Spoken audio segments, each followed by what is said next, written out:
வன்கொடுமை தடுப்பு சட்டம் போல பிராமணர்களை பாதுகாக்க ஒரு புதிய சட்டம் இயற்றணும் அப்படின்னு மத்திய மாநில அரசுகளை வலியுறுத்தி இந்து மக்கள் கட்சி சார்பில் கடந்த சில நாட்களுக்கு முன்னாடி ஆர்ப்பாட்டம் நடந்தது. இந்த ஆர்ப்பாட்டத்தில் கலந்து கொண்ட நடிகை கஸ்தூரி தெலுங்கு மக்கள் குறித்து பேசினது சர்ச்சைக்குள்ளானது. இதுக்காக அவர் மேல மதுரை நாயுடு மகாஜன சங்கம் புகார் கொடுத்ததன் பேரில் மதுரை திருநகர் காவல்துறையினர் வழக்கு பதிவு செஞ்சாங்க. பல்வேறு காவல் நிலையங்கள்ல இது போன்ற புகார்களும் வழக்குகளும் பதிவாகியிருக்கு. உயர்நீதிமன்ற மதுரை கிளையில நடிகை கஸ்தூரியுடைய ஜாமீன் மனு நிராகரிக்கப்பட்ட நிலையில ஹைதராபாத்தில் நேற்று முன்தினம் கைது செய்து சென்னை அழைத்து வந்தது காவல்துறை. சிந்தாரிப்பேட்டை காவல் நிலையத்தில் விசாரணை முடித்து எழும்பூர் நீதிமன்றத்தில் கஸ்தூரி ஆஜர்படுத்தப்பட்டார்.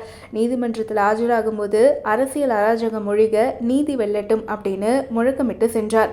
இந்த மாதம் 29ஆம் தேதி வரைக்குமே அவருக்கு நீதிமன்ற காவல் நீட்டிக்கப்பட்டு சென்னை புழல் சிறையில் அடைக்கப்பட்டார்.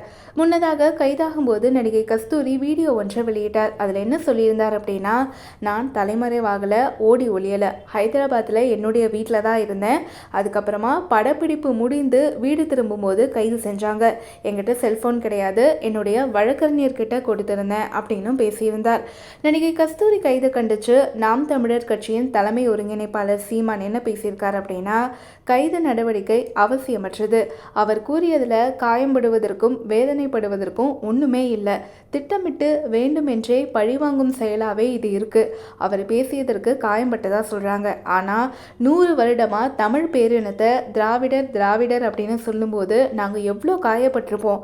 சிறைப்படுத்தும் அளவுக்கு அவர் என்ன குற்றம் செஞ்சிட்டார் அப்படின்னு கேள்வி எழுப்பியிருக்காரு. காங்கிரஸ் கட்சியின் நாடாளுமன்ற உறுப்பினர் கார்த்தி சிதம்பரமும் கஸ்தூரியுடைய பேச்சு தேவையற்றதும் ரசனை குறைவானதும் அப்படின்னு கருத்து தெரிவித்து கைது நடவடிக்கையை கண்டிச்சிருக்காரு.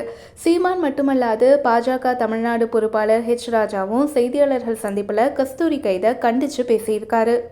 செந்தில் பாலாஜியுடைய தம்பி அசோக் குமாரை இதுவரை கைது பண்ண முடியாத காவல்துறை பிரதமரை தரக்குறைவா பேசிய அன்பரசனை இதுவரைக்கும் கைது செய்யாம மந்திரி சபையிலையும் வச்சிருக்காங்க. ஆனா கஸ்தூரியை மட்டும் கைது செஞ்சிருக்காங்க.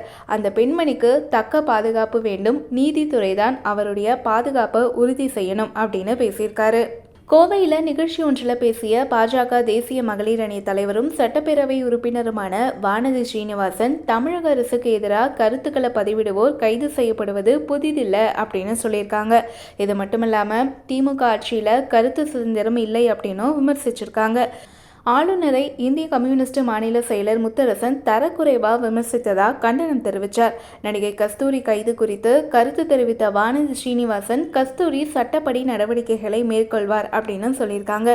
தமிழகத்தில் திமுக அரசுக்கு எதிராக விமர்சனங்களை இணையவெளியிலும் பொதுவெளியிலும் வைப்பவர்கள் கைது செய்யப்படுவதும், அதே நேரத்தில் ஆபாசமாக கருத்துக்களை பரப்பிக் கொண்டிருக்கக்கூடிய திமுக ஆதரவாளர்கள் மீது புகார்கள் கொடுத்தும் எந்தவிதமான நடவடிக்கைகளையும் காவல்துறை எடுப்பதில்லை அப்படின்னு குற்றச்சாட்டுகளை எதிர்க்கட்சியினர் தொடர்ந்து பேசி வருவது குறிப்பிடத்தக்கது.